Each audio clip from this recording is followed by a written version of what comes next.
sesi ini. Okey, seperti yang anda dapat lihat di sini, hari ini adalah hari Khamis, Thursday, January 26 ya. Jadi seperti yang kita lihat, kita ada satu news yang sangat-sangat penting pada hari ini, iaitu berkaitan dengan gross domestic product.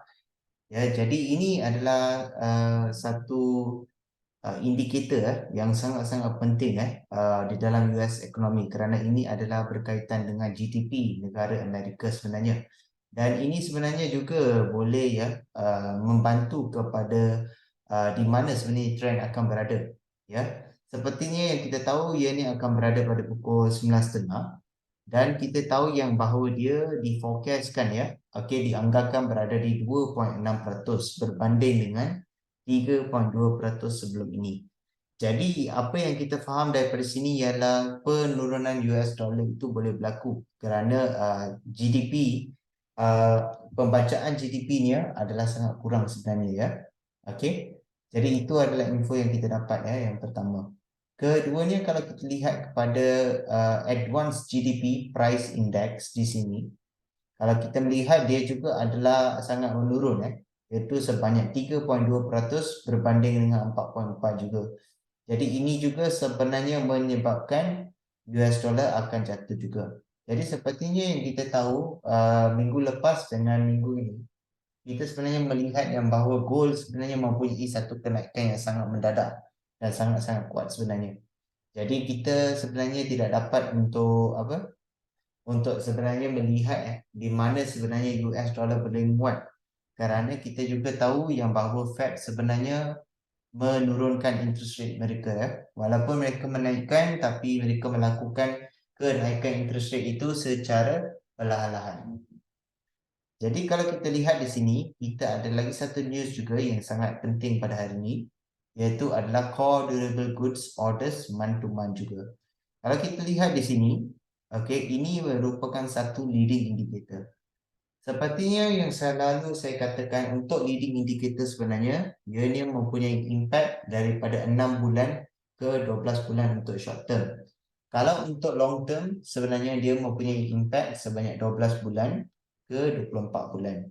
Sepertinya yang kita dapat lihat di sini adalah negatif 0.2% berbanding dengan 0.1%.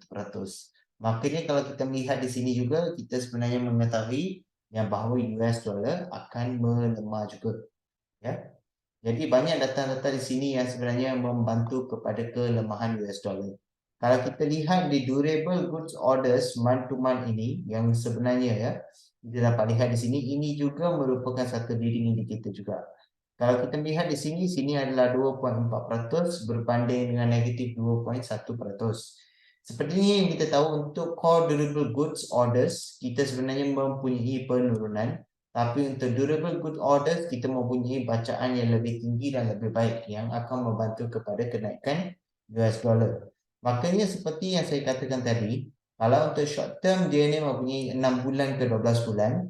Tapi kalau kita melihat di sini, kita mempunyai lagi satu leading indicator yang sebenarnya mengganggu kepada leading indicator yang sebelum ini.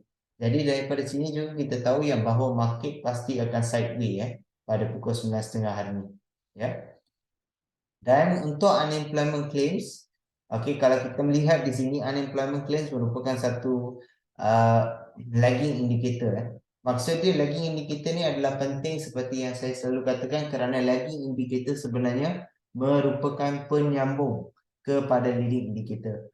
Makanya kalau kita tahu yang bahawa impact dia adalah 6 bulan ke 12 bulan untuk short term, makanya kalau unemployment claims adalah lagging indicator, maksudnya penerusan itu boleh berlaku, kerana dia akan menyokong kepada leading indicator tersebut. Sekarang ni apa yang paling penting yang kita boleh lihat di sini ialah kita mempunyai contradiction tapi kita mempunyai 3 news di sini yang sebenarnya menyokong kepada penurunan US dollar, berbanding dengan satu news yang menyokong kepada kenaikan US dollar. So maksudnya di sini juga kita boleh lihat yang bahawa di sini sebenarnya akan berlaku sideways, kerana unemployment claims di sini adalah 203 berbanding dengan 190. Sepertinya yang kita tahu, kalau dia ni adalah sangat kurang untuk tahap pengangguran, maka ni dia adalah lebih baik untuk negara US. Dan ini adalah berdasarkan data-data yang ditunjukkan. Walaupun apa yang dipredikkan oleh analis adalah 203,000 berbanding dengan 190,000, tapi kita dapat melihat yang bahawa ianya pasti akan membantu kepada kenaikan US dollar juga. Ya, jadi kita dapat lihat selepas kita ada satu leading indicator, okey, kemudiannya lagging indicator akan menyokong kepada kenaikan US dollar. Okey. Jadi selain daripada itu, pada pukul 11 kita ada satu lagi news yang paling penting, iaitu new home sales. Ya. Ini adalah lebih kepada penjualan rumah. Ya, kalau kita melihat di sini, kita mempunyai actual mereka adalah lebih bagus daripada apa yang mereka forecastkan. Jadi dijangkakan juga untuk data-data yang baru, makanya yang actual dia akan lebih bagus ya daripada apa yang berlaku sebelum ni. Tapi seperti yang kita dapat lihat, analis sebenarnya predikkan yang bahawa dia adalah 610K, lebih kurang daripada apa yang berlaku sebelum ini. Makanya dia adalah tidak baik untuk US dollar. Jadi kita tahu di sini kita ada banyak contradiction di dalam leading indicator dan juga lagging indicator tersebut. Namun yang kita tahu yang bahawa kekuatan US dollar boleh berlaku di sini ya sebenarnya, walaupun sebenarnya gold akan menaik. Jadi kita tahu ini juga adalah leading indicator dan news di sini pasti akan memberikan impact kepada hari Jumaat yang akan datang. Ya. Jadi sekarang ni paling pertama di dalam fundamental analysis adalah untuk kita memahami schedule news sebenarnya. Jadi daripada schedule news yang kita dapat lihat, kita mempunyai contradiction di mana ada sebenarnya economic indicator yang membantu kepada kenaikan US dollar dan ada yang membantu kepada penurunan US dollar.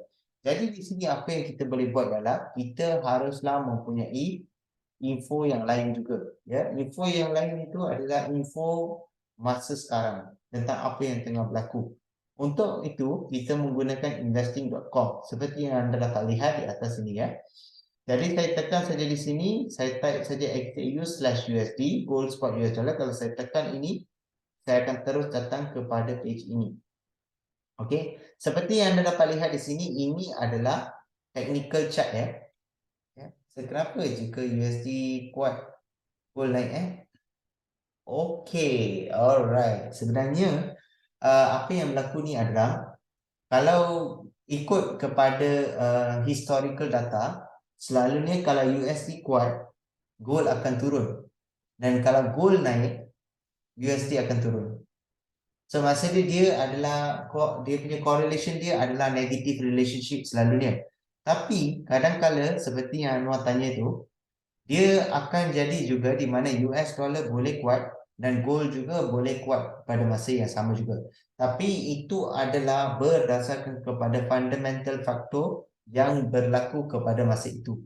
Contohnya, kalau kita tahu kalau kita melihat kepada apa yang Fed buat, apa dollar index buat, contohnya kita tahu yang dia lebih membantu kepada penurunan US dollar. Ya, jika di sini perkara itu berlaku, makanya apa yang berlaku kepada gold ialah gold pasti akan menaik sebenarnya. Ya, kerana kita boleh melihat yang bahawa ini adalah fundamental faktor yang sebenarnya menyebabkan yang bahawa US dollar sebenarnya menurun dan gold naik. Kalau kita melihat kepada faktor-faktor yang lain, contohnya kalau kita lihat kepada apa yang berlaku sebelum ini di Chile contohnya di Chile contohnya sepertinya yang kita tahu kita ada disruption untuk copper sebelum ini ya. Jadi kalau kita tahu kita ada disruption untuk copper, maksudnya demand untuk copper itu pasti akan naik. Tapi kalau kita tahu daripada tahun lepas penguatan US dollar adalah sangat kuat pada masa itu. Sepertinya yang kita tahu kalau correlation dia adalah di mana kalau copper sebenarnya naik, maknanya gold juga akan naik. Tapi kalau kita tahu daripada apa yang berlaku last year, dia sebenarnya tidak mengikut kepada fundamental dia, di mana sebenarnya kalau contohnya kalau copper itu naik, maknanya gold itu naik sekali. Jadi perkara ini boleh berlaku Perkara ini boleh berlaku kerana impact yang dia boleh berikan impact news itu yang dia boleh berikan berbanding dengan fundamental factor yang lain itu tidak seberapa kuat. fundamental factor tersebut. Sebab itu sebenarnya kita akan melihat selalu akan ada satu contradiction. Ya, kalau contohnya kalau kita melihat dalam situasi ini dan juga dalam situasi-situasi yang telah berlaku, US dollar dan gold mereka mempunyai negative relationship. Ya, mereka mempunyai negative relationship daripada historical data mereka. Tapi ada ketikanya kadang-kala di mana USD naik, gold juga akan naik sekali. Ya, tapi itu adalah sangat jarang untuk berlaku sebenarnya. Dan kalau itu berlaku, itu adalah kerana ada fundamental factor yang lain yang sebenarnya menyokong kepada kekuatan USD dan juga menyokong kepada kenaikan gold pada masa itu. Ya. So harap saya jawab soalan tu. Kalau saya tak jawab soalan tu Anwar, boleh bertanya lagi ya. Tak ada masalah. So seperti yang kita dapat lihat, okay, di sini sebenarnya ada semua news-news yang sangat-sangat penting yang kita boleh lihat sebenarnya. Ya, dan news ini sebenarnya kalau kita lihat dia sebenarnya memang memberikan impact kepada market. Jadi kalau kita lihat ini adalah news yang paling baru yang sebenarnya keluar pada hari ini. Bitcoin due for shake up against gold stocks and BTC price dips under 22.5k. Maksudnya Bitcoin sebenarnya mempunyai kelemahan Dan kalau kita lihat kepada news yang sebelum ini, kita juga tahu yang stock slide as corporate results per recession fears. Maksudnya gold mempunyai kenaikan. Kalau kita melihat di sini, kita dapat lihat tak banyak sebenarnya yang mereka tunjukkan di sini. Bitcoin show weakness as United States equities fell instead. Maksudnya equities pun, stock pun sebenarnya jatuh. Jatuh di US dollar juga. Di US juga sebenarnya Jadi data from the Cointelegraph Markets Pro and TradingView shows that Bitcoin USD heading below 22,500 after failing to crack resistance near 5-month highs. Okay, jadi ini adalah apa yang kita sebenarnya lihat Kalau kita nak continue baca, kita boleh selalu lihat di Cointelegraph Okay, di sini juga kita boleh memahami apa yang sebenarnya tengah berlaku di dalam market. Sepertinya yang saya faham di sini ialah kita tahu yang Bitcoin mempunyai kejatuhan, makanya sebenarnya kita tahu yang bahawa ini sebenarnya memberikan impact kepada US dollar juga, memberikan impact kepada US dollar. Kerana gold akan naik kalau contohnya Bitcoin sebenarnya menunjukkan kelemahan. So sepertinya yang kalau kita lihat di sini, kalau saya tengok kepada news yang sebelum ini, iaitu stock slide as corporate results per recession fears. Jadi kalau kita lihat stock sebenarnya mempunyai penurunan dan ada sebenarnya ketakutan untuk resesi sebenarnya. Jadi kita lihat kepada apa yang mereka katakan di sini Kerana sini sebenarnya mereka summarizekan semua fundamental factor yang kita pentingkan yang sangat penting untuk kita lihat di dalam market. Kalau kita lihat di sini as poor corporate results fuel recession fears, as did the ongoing invasion of short and long dated treasury yield, a harbinger of economic downturns. Kalau kita lihat main index of Wall Street juga sebenarnya menurun will lead to Federal Reserve to back off its aggressive monetary tightening and could cut interest rate. Maksudnya di sini kalau kita lihat, kita tahu yang bahawa Fed sebenarnya back off Maksudnya dia tidak meneruskan kenaikan interest rate mereka dan mereka akan menurunkan interest rate mereka sebenarnya Dan kita dapat lihat treasury yield juga sebenarnya cukup tinggi daripada government debt juga untuk beberapa masa but still deeply inverted at negative 1 to 3.5 basis point.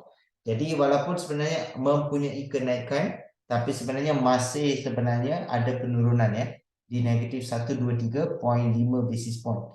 Jadi ini bermaksud yang bahawa kalau treasury yield juga adalah kurang, jadi ini juga sebenarnya akan menyebabkan US dollar sebenarnya melemah juga.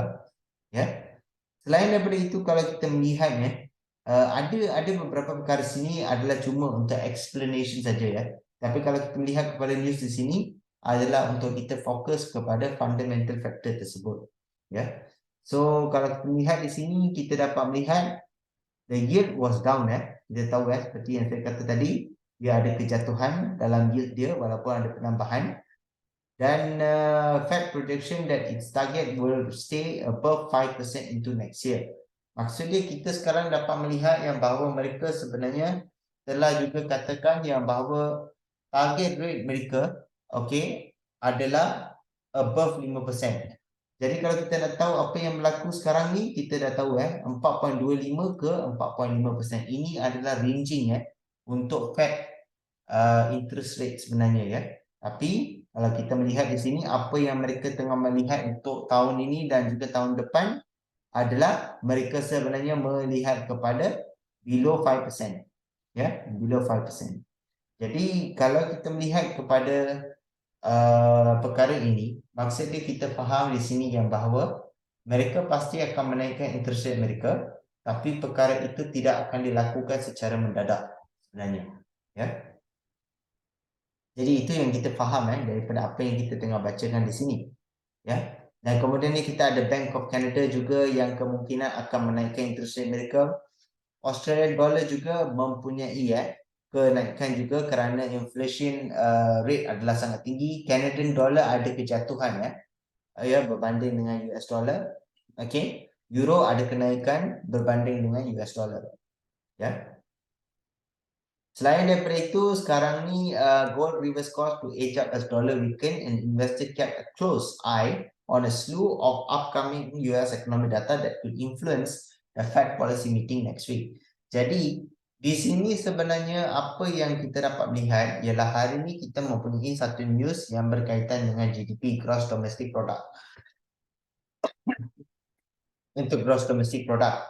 Jadi untuk Gross Domestic Product ini, kalau kita dapat melihat, kita sebenarnya mempunyai data yang sangat lemah seperti yang kita lihat semalam bukan semalam, tadi sebanyak 2.6% di sini kalau kita melihat dekat sini untuk advance GDP ialah 2.6% seperti yang kita dapat lihat. Jadi kalau kita melihat kepada perkara ini sebenarnya membawa kepada penurunan US dollar. Jadi daripada dua news ini saja, kita sebenarnya dah dapatkan indication di mana sebenarnya trend akan menghala sebenarnya. Kerana cuma dengan dua news ini saja, kita sebenarnya dah boleh predict dengan betul apa yang kemungkinan akan berlaku dan apa yang tengah berlaku sebenarnya di dalam market. Paling pertama di dalam fundamental analysis ialah kita kena fokus kepada schedule news. Kerana schedule news adalah sesuatu yang kita tahu apa yang akan berlaku. Keduanya ialah kita fokus kepada existing news di investing.com dan juga kita mencari fundamental factor yang sangat penting di dalam 2 ke 3 news di sini. Kerana 2 ke 3 news ke sini akan memberikan impact yang sangat besar di dalam market. Kalau anda dapat lihat di sini, apabila news ini keluar, kita mempunyai goal untuk berada di kenaikan.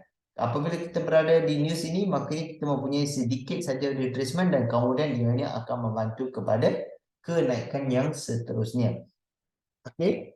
Jadi inilah yang kita faham di sini. Dan selain daripada itu, paling penting ialah juga untuk kita melihat kepada coincident news. Coincident news adalah sesuatu yang kita tak boleh kawal.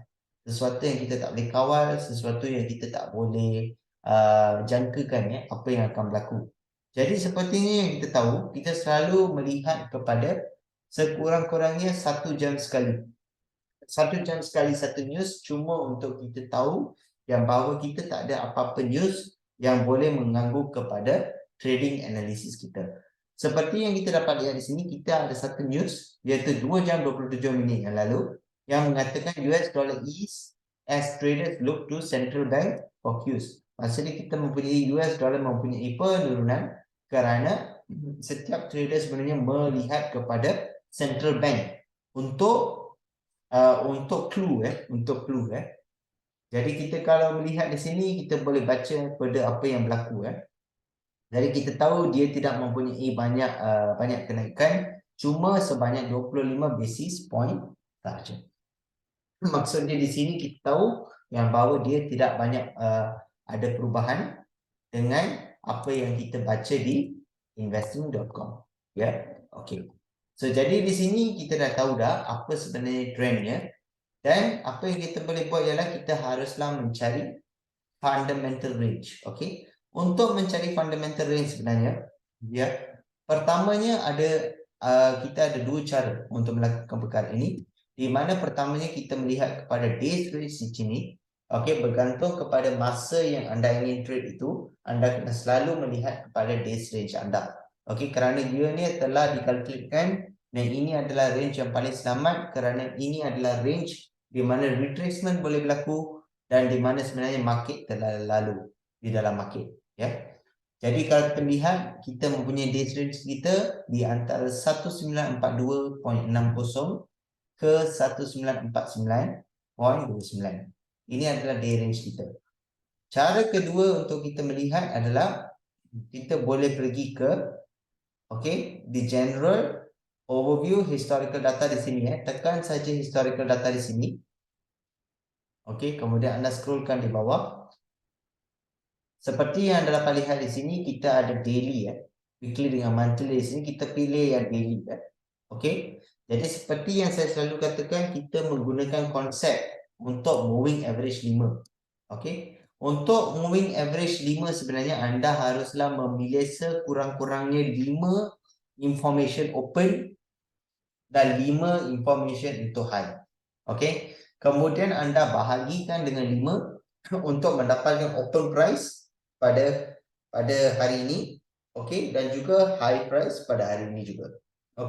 Open price pasti akan berlainan sebenarnya, tapi ini adalah mengikut konsep moving average 5. Kerana moving average 5 adalah the most minimum value di dalam trading market, dan dia juga dipanggil sebagai frequency number, 5 adalah frequency number. Sekiranya anda mengambil sekurang-kurangnya 10 ataupun 15 open ataupun 15 high ataupun 10 high, anda tetap bahagi dengan minimum value of 5 sebenarnya.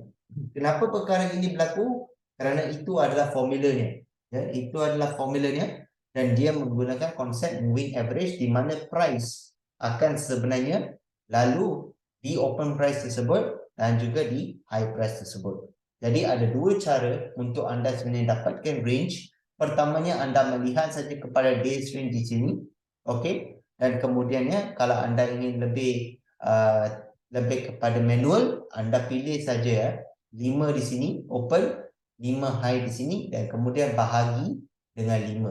Jadi kita tahu the open to the high price. Jadi sepertinya kita tahu dia adalah lebih menyokong kepada bullish dan peningkatan adalah di antara 1942.60 ke 1949.29. Jadi ini adalah satu cara untuk kita melihat kepada fundamental analysis dengan cara yang sangat senang sebenarnya. Cumanya kita kena faham apabila kita baca news di sini adalah penting untuk kita tahu apa fundamental factor sebenarnya.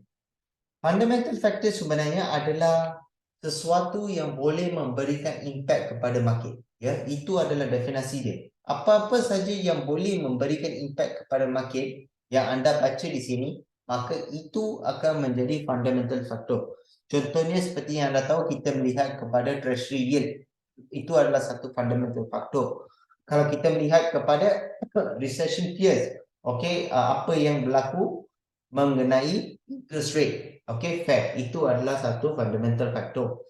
Selain daripada itu, kita juga boleh melihat apa yang sebenarnya berlaku kepada stocks, corporate America dan sebagainya. Ini juga adalah satu fundamental factor juga, dan apa yang berlaku kepada central bank yang lain, seperti anda tengok Bank of Canada, Bank of Australia, dan sebagainya. Jadi ini semua adalah fundamental factor yang penting. Tapi ada orang tanya saya, perlu ke kita baca semuanya tentang fundamental factor tersebut?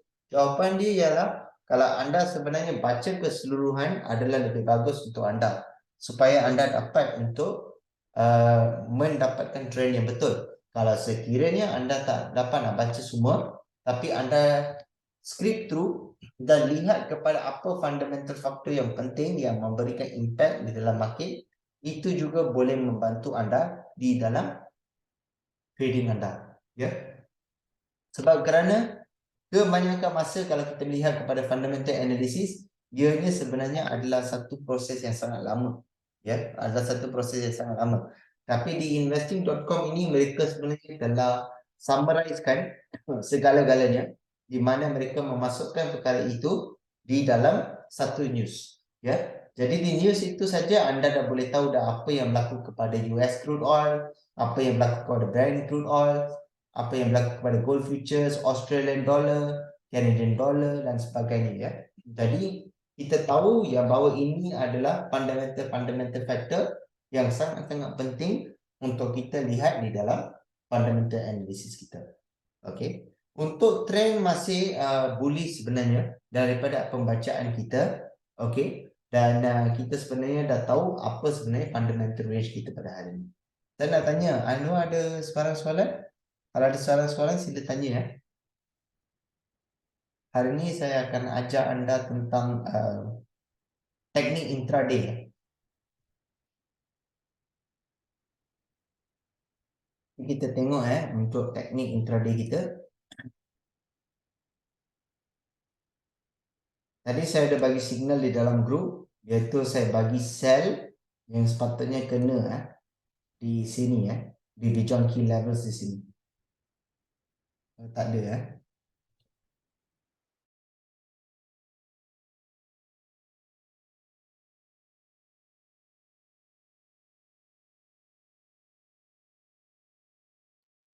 Masih hold floating Okey, tak apa. Saya pun sebenarnya floating juga. Ya, pasti saya sell tadi ya. Saya pun sell tadi. Ya. Tak apa, dia ambil masa sebenarnya. Dia cuma tengah bermain retracement saja. The last retracement yang dia boleh pergi ialah di sini sebenarnya. Sorry minta maaf saya akan kembali sebentar.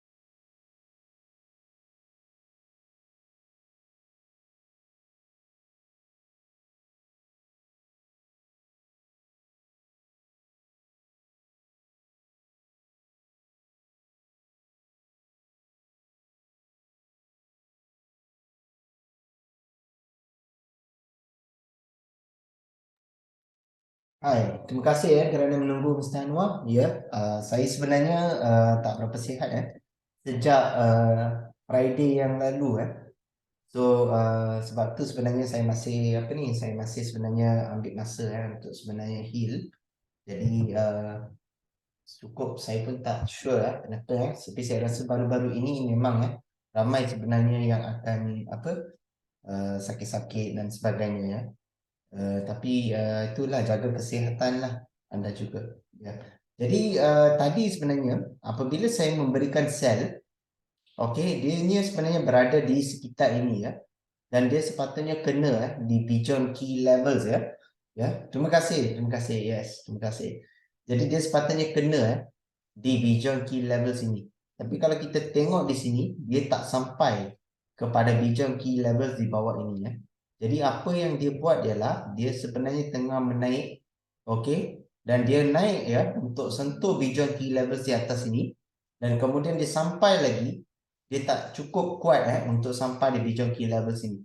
Kemungkinan besar dia akan sebenarnya retrace di Beyond Key Levels ini balik dan kemudian barunya dia akan push balik ke point kita untuk Beyond Key Levels yang kedua ini ya. Jadi kerja kita sekarang adalah kita cuma kena menunggu saja dan kalau kita melihat dekat ATR kita, ATR iaitu average true range kita, stops kita, kita dapat lihat yang bahawa dia masih menyokong kepada penurunan.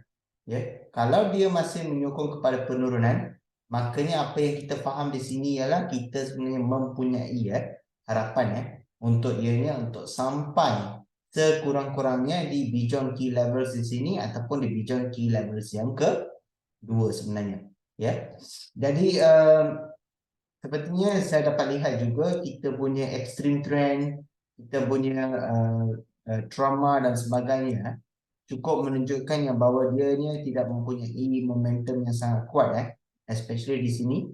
Dan sekarang ni kita tengah melihat apa yang tengah berlaku di dalam market. Jadi sekarang ni kita cuma menunggu saja untuk ianya untuk sampai di beyond key levels kita di pricing kita nanti. Okay. Jadi itulah sebenarnya yang kita tengah melihat untuk masa sekarang Okay. Tak apa, pasti akan tutup Okay, not to worry. Sebab tak pernah kita signal kita ni tak pernah tutup Cumanya dia akan mengambil masa sedikit lah kerana kita pun tahu hari ini kita ada beberapa news juga yang akan menyokong lebih kepada kenaikan gold. Tapi kita juga ada sebenarnya masa-masa dia di mana sebenarnya retracement itu akan berlaku sebelumnya dia meneruskan kenaikan dia Okay. Possible retracement yang paling tinggi yang dia boleh pergi pastinya akan melepasi 1948.76 Okey. Tapi ianya yang apa yang kita tunggukan di sini ialah kita tunggu untuk dia sampai dulu di beyond key levels yang kedua dulu. So kita tahu kalau kita lihat di bawah ini kita ada banyak order block ataupun beyond key levels di 5 minit ini yang menyokong lebih kepada penurunan. Kalau kita melihat di sini kita tak mempunyai banyak beyond key levels di atas sebenarnya. Jadi ini sebenarnya memang pasti menunjukkan sesuatu kepada kita Okey, di time frame 5 minit. Jadi kita tunggu saja dan kita lihat saja untuk dia retrace balik sekurang-kurangnya di take profit kita di sini. Okey. Alright. Okey, so untuk hari ini saya sebenarnya nak mengajar tentang intraday trading. Okey. Sepertinya kadang-kadang ada orang yang suka intraday, ada orang yang suka scalping Okey, scalping tadi saya dah berikan. Sekarang kita tunggu dulu untuk signal kita tutup. Okey, dan kemudiannya saya akan cuba untuk bagi lagi satu signal nanti di dalam grup Okey. So untuk sekarang kalau kita melihat kepada intraday paling pertama ialah anda pilih dulu XAU USD di investing.com di sini. Okey, kemudian anda scroll saja di bawah ini, pilih technical, pergi di bawah technical analysis. Okey. Sepertinya anda tahu sini anda mempunyai semua data-data yang penting Okey, ini adalah lagi satu cara untuk anda trade kalau contohnya anda tak cukup masa untuk trade di dalam market atau apa, kalau anda sukakan cara intraday, jadi ini adalah cara yang anda boleh pergi untuk sebenarnya trade untuk intraday. Jadi seperti yang kalau anda dapat lihat di sini, untuk daily di sini anda mempunyai technical indicator anda yang mengatakan strong buy dan kalau anda melihat di pivot point anda paling penting ialah untuk anda sebenarnya melihat kepada Fibonacci. Kenapa kita pilih Fibonacci? Kerana Fibonacci mempunyai kebarangkalian yang tinggi di mana sebenarnya price pasti akan retrace di semua support dan di pivot point tersebut support, pivot points dan juga resistance point tersebut. Jadi maknanya kalau kita melihat di sini, kalau kita tahu yang bahawa technical indicators kita mengatakan strong buy, pastinya kita akan melihat kepada semua support point kita Jadi cumanya adalah kalau kita tahu bagaimana untuk menggunakan data di sini, maknanya kita juga sebenarnya boleh buat profit di dalam market juga. Cumanya kalau kita melihat kepada daily time frame, maknanya dia ni adalah lebih kepada intraday trading So kalau anda lihat di sini, anda dapat melihat di sini ada lebih kurang 8 technical indicators seperti RSI, stokastik RSI, MACD, ADX dan sebagainya Ada 8 indikator yang memberikan anda indication yang bahawa dia adalah strong buy. Okey, dia adalah strong buy. Okey, apa yang anda perlu buat ialah anda juga kena check dengan weekly dan juga monthly anda ya. Ada yang tanya saya, kenapa saya tak gunakan time frame yang kecil? Okey, untuk time frame yang kecil kalau anda nak gunakan boleh gunakan, tapi kalau saya menggunakan teknik ini untuk intraday, saya cuma menggunakan 3 time frame saja, iaitu daily, weekly dan juga monthly. Kerana teknik ini sebenarnya cuma menggunakan 3 time frame saja, iaitu daily, weekly dan juga monthly. Kalau anda lihat di sini untuk weekly kita juga mempunyai strong buy, okey, dan disokong oleh 8 indikator di sini. Dan kalau kita lihat di monthly, kita juga melihat yang bahawa di sini ada strong buy dan kita mempunyai lebih kurang 10 indikator yang juga menyokong kepada strong buy juga. Cuma satu saja ya, stochastic yang katakan sell tapi majority is strong buy. Okey, jadi apa yang kita buat ialah kita haruslah ya menggunakan lagi satu indikator yang dipanggil sebagai linear regression. Okey. Okay, saya nak tunjukkan kepada anda ya, saya ada beberapa okey. Berarti anda dapat lihat di sini kita menggunakan linear regression. Okey, kenapa kita menggunakan linear regression? Kerana linear regression sebenarnya tidak terdapat di investing.com. Ya. Jadi dengan penambahan linear regression ini akan menguatkan kita untuk membuat analisis kita. Kalau kita melihat tadi di daily kita lebih menyokong kepada strong buy. Kalau kita melihat kepada linear regression kita di daily, kita juga mempunyai yang bahawa dia adalah lebih kepada kenaikan. Kita buat check dengan weekly, okey. Kita check dengan weekly, dia adalah lebih kepada sideways atau lebih kepada penurunan sedikit. Dan kalau kita melihat kepada monthly kita juga menyokong lebih kepada kenaikan. Jadi di sini sebenarnya kita dah faham yang bahawa ada dua time frame yang sebenarnya menyokong lebih kepada kenaikan dan ada satu time frame yang sebenarnya menyokong lebih kepada penurunan. Okey, tapi untuk kita confirmkan perkara ini ialah kita memerlukan dua jenis strategi tester. Okey, dua jenis strategi tester itu dipanggil sebagai RSI strategi dan juga Bollinger Band strategi. Okey, seperti yang anda dapat lihat RSI strategi dan juga Bollinger Band strategi. Okey. Type saja RSI okey strategi anda boleh dapat di sini. Anda type saja Bollinger Band strategi pun anda boleh dapat Bollinger Band strategi. Okey. Okey. Kenapa kita menggunakan Bollinger Band dan juga RSI strategi adalah untuk kita sebenarnya tahu time frame mana yang kita boleh gunakan untuk entry. Okey. Dan juga adalah penting untuk kita tahu apabila kita menggunakan time frame tersebut, kita mempunyai percent profitable yang tinggi di mana sebenarnya kita sebenarnya boleh trade ya bergantung kepada trend yang diberikan. Ya, maksudnya trend yang mereka berikan dan juga percent profitable yang kita dapat itu adalah selaras. Ya. Jadi untuk perkara ini, apa yang kita boleh buat ialah kalau kita melihat di daily, okey, di daily ini bergantung kepada RSI strategi, okey. Syarat yang paling penting syarat-syarat yang paling penting di sini adalah RSI strategi tester dan juga Bollinger Band strategi tester mesti melebihi 50%. Kalau RSI strategi dan Bollinger Band tidak melebihi 50%, maknanya kita tidak boleh menggunakan time frame tersebut untuk entry. Ya, itu adalah syarat yang sangat penting di dalam strategi intraday ini. Ya. Kalau contohnya RSI strategi adalah kurang daripada 50%, Bollinger Band strategi adalah lebih daripada 50%, tetap juga kita takkan menggunakan time frame tersebut untuk entry. Ya.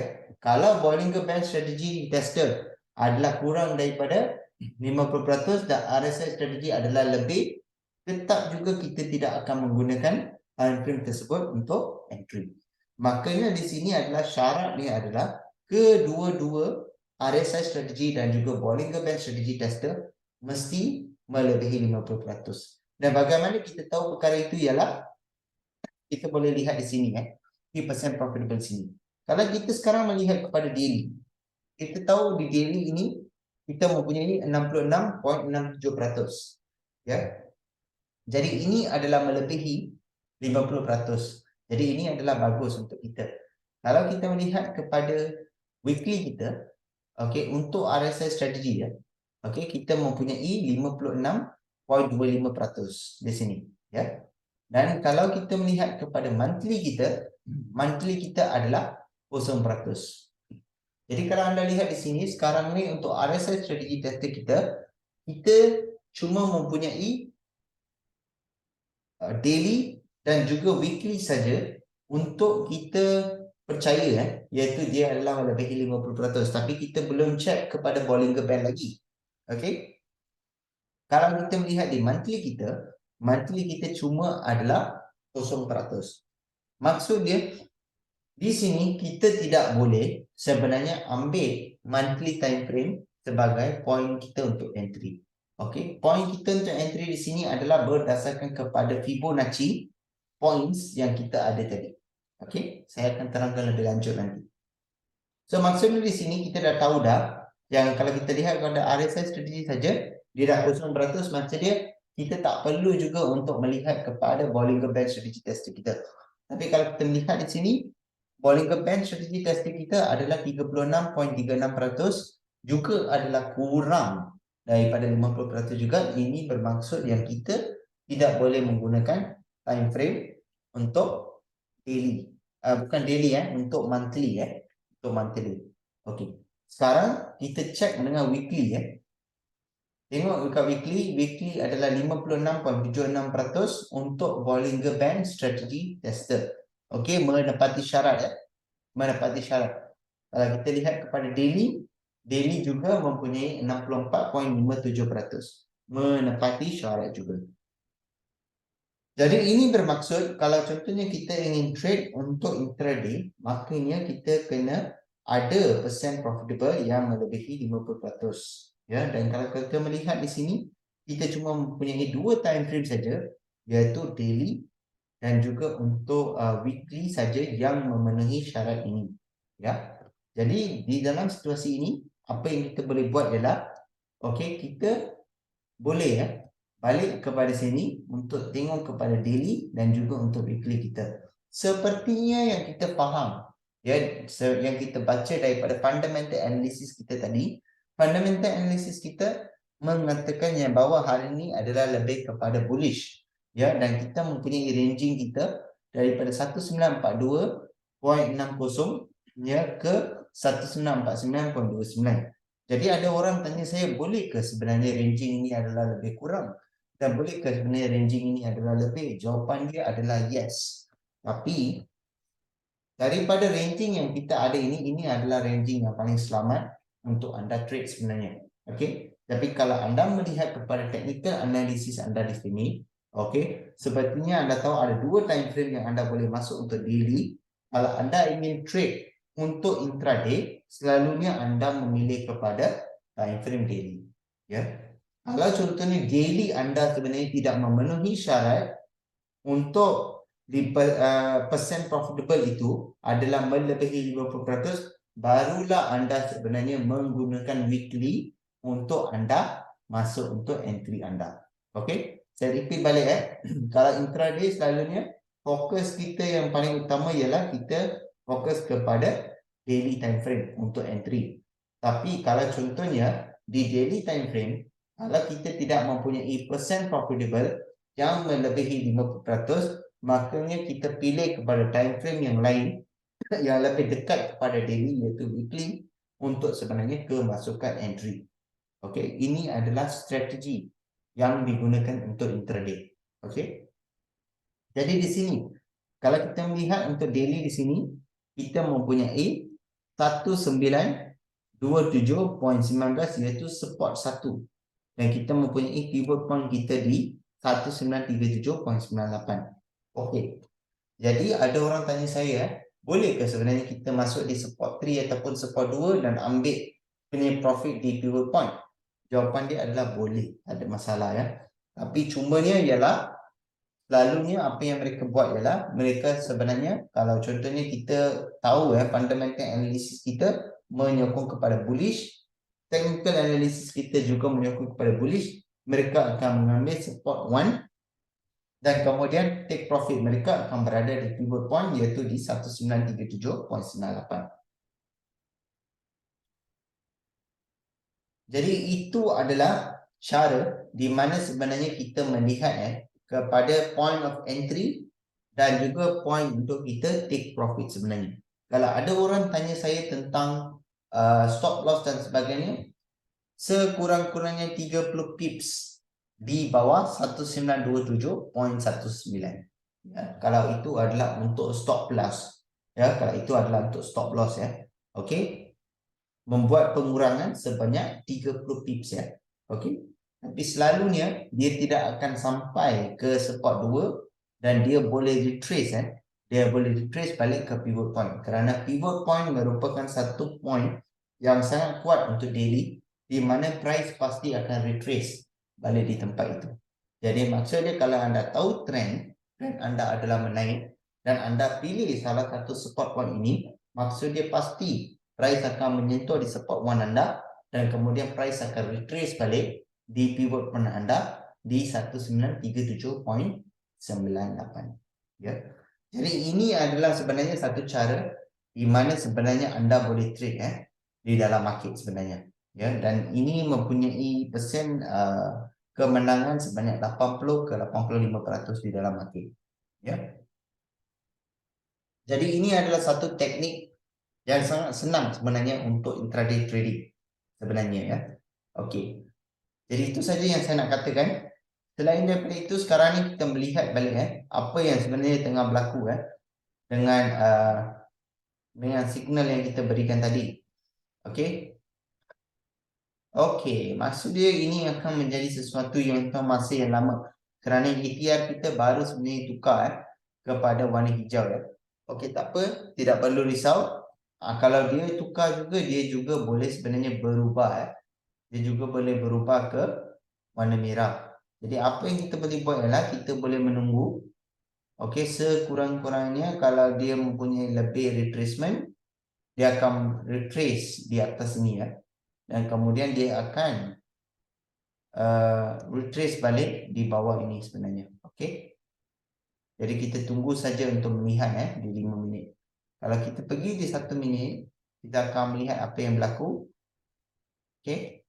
Kita mempunyai beyond key levels di bawah, tapi kita juga mempunyai beyond key levels di atas dan bawah Kita mempunyai di kedua-dua tempat ya. Jadi kita tunggu saja. Alright. 1 hour go. 1 hour go, retracement point, melepasi resistance. Boleh juga Elliott wave Okay, this is Elliott wave chart pattern Kenapa saya gunakan Elliott wave? Kerana Elliott wave sebenarnya boleh memberikan kita point untuk retracement Okay, kalau saya melihat di Elliott point ini, Elliott wave sini, dia ni mempunyai kemungkinan besar untuk retrace sehingga ke beyond key levels yang paling rendah sekali di 1871.55 di 1 hour di 1 hour. Makanya sebenarnya kita tak perlu risau kalau contohnya apa-apa yang tengah berlaku kerana apa yang kita ambil adalah cuma di minimum point saja untuk sebenarnya take profit kita. Ya, jadi kita tak perlu risaulah untuk dia sebenarnya untuk pergi lebih jauh kerana kalau kita melihat di Elliott wave kita ini dia tidak menunjukkan kita ke atas Okey, di time frame besar. Makanya sebenarnya dia akan sebenarnya retrace balik dan melepasi semua beyond key levels ini di 1 hour dan kemudiannya barulah dia akan retrace balik ke atas Okey. Jadi kita tunggu saja dan kita lihat saja sama-sama nanti. Okey. So itu sajalah sebenarnya yang saya nak sharekan untuk hari ini. Okey. Jadi itu adalah satu teknik yang sangat-sangat simple untuk saya sebenarnya sharekan untuk anda semua untuk hari ini.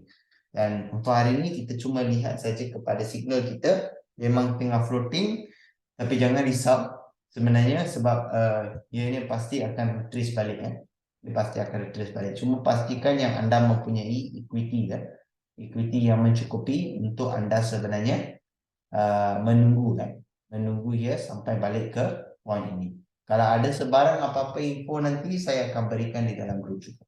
Okay. Jadi Mr. Anwar ada apa-apa soalan yang Mr. Anwar nak tanya? Kalau ada sebarang soalan boleh tanya tau. Tak kisah tentang fundamental ataupun tentang technical dan sebagainya ya. Okey.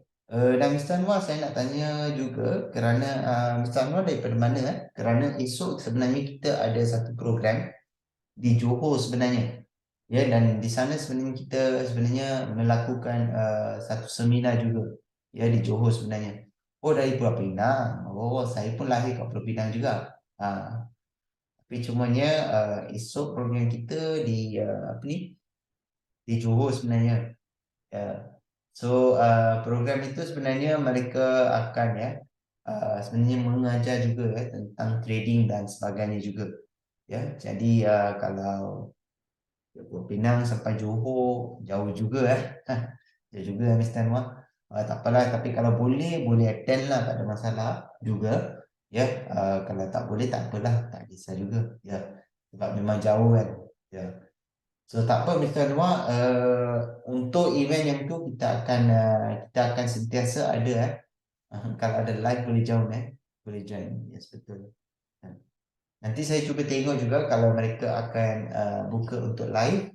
Jadi kemudiannya boleh join lah untuk live lah nanti di Johor nanti. Jadi kemungkinan kita mungkin tak ada kelas esok, tapi saya cuba untuk adakan kelas untuk esok kalau boleh. Dan kemudiannya kita akan lihat saja untuk live di Johor nanti. Ya. Mr. Anwar, ada sebarang soalan untuk anda tanyakan untuk hari ini? Kalau contohnya kita tak ada soalan, nanti saya akan mengakhiri untuk sesi untuk hari ini Tak apa, walaupun sesi kita kurang untuk hari ini, tapi kita kita dapat info yang kita perlukan untuk hari ini sebenarnya. Ya. Ada recording yang saya kena ulang, ada terlepas tadi. Okey, boleh? Boleh, tak ada masalah. Yes, ada recording dan juga saya akan uploadkan recording ini di YouTube sebenarnya. Dan kemudiannya saya akan sharekan di dalam grup nanti. Ya. Saya akan sharekan di dalam grup nanti. Okay, so boleh, tak ada masalah. Tunggu saja untuk dia retrace balik. Memang tengah floating, saya pun tengah floating juga. Ya, tak apa. Sebab kita memang dah tengok dekat Bijon Key Levels di sini. Okay, sepatutnya memang dia sampai di sini. Dan kemudian sekarang ni dia cuma tengah buat retracement balik. Retracement yang paling terakhir boleh berada di Bijon Key Levels ini. Dan kemudian dia kemungkinan besar akan retrace balik ke take profit kita. Okay. Baik. So, Mr. Anwar, jaga diri anda. Okay, jangan risau tentang floating itu sebab saya pun tengah floating. Okay, tapi kita akan close Kita pasti akan close. Okay. Sebab memang kita jarang yang kita tak pernah close Mr. Anwar. Ya. Cumanya dia bermain dia bermain sedikit retracement dan sebagainya. Dan juga kita juga tahu market pada hari ini sebenarnya tengah menunggu untuk GDP result untuk hari ini yang berada di 2.6%. Jadi kalau kita melihat di sini memang market sekarang mempunyai kecelaruan sebenarnya Jadi kita memang susah kadang-kadang walaupun kita cakap yang memang dia adalah teknik scalping, tapi kadang-kadang dia mengambil satu masa yang sangat lama untuk di retrace balik ke take profit yang kita ada tu. Okay, kita sabar sajalah Okay, kalau contohnya kalau kita tengok macam berdasarkan technical analysis masing-masing kalau kita rasa macam dia tetap menaik lepas bijong key levels ini juga, okay, makanya kita stop loss sajalah. Tapi saya akan berikan info ini di dalam grup nanti. Okay. So saya sebenarnya selagi dia tak melepasi selagi dia tak melepasi bijong key levels di sini, saya tak risau sebenarnya. Mr. Anwar. Sebab saya tahu yang bahawa dia paling pun dia akan retrace ya di Bijong Key Levels kerana dia memberikan saya possibility di mana sebenarnya dia boleh retrace, dan kemudian baru dia akan sebenarnya balik ke Bijong Key Levels yang seterusnya, ya. Kerana kalau kita lihat di sini Bijong Key Levels yang pertama dia sudah hampir sentuh dia dah sentuh Bijong Key Levels yang pertama, dia ada testing balik dekat Bijong Key Levels yang pertama, dan kemungkinan besar dia naik sedikit lebih untuk dia sebenarnya melepasi kepada Bijong Key Levels yang kedua juga, ya. Jadi saya tak berapa risau lagi lah selagi dia tak cross dia tak buat crossing di 5 minit ini untuk Bijong Key Levels ini. Maksudnya saya masih berpendapat yang bahawa dia boleh retrace balik ke take profit kita, ya. Okay, so thank you very much, sir. Okay, yes, you're most welcome. Okay, may you have a nice day, Mr. Anwar. Nanti saya akan sharekan di dalam grup untuk YouTube kita. Okay, have a good day. Take care, Mr. Anwar. Ya, kalau ada apa-apa nanti boleh message saya directly. Nanti saya akan jawabkan semua soalan Mr. Anwar nanti. Bye bye and have a good day all. See you.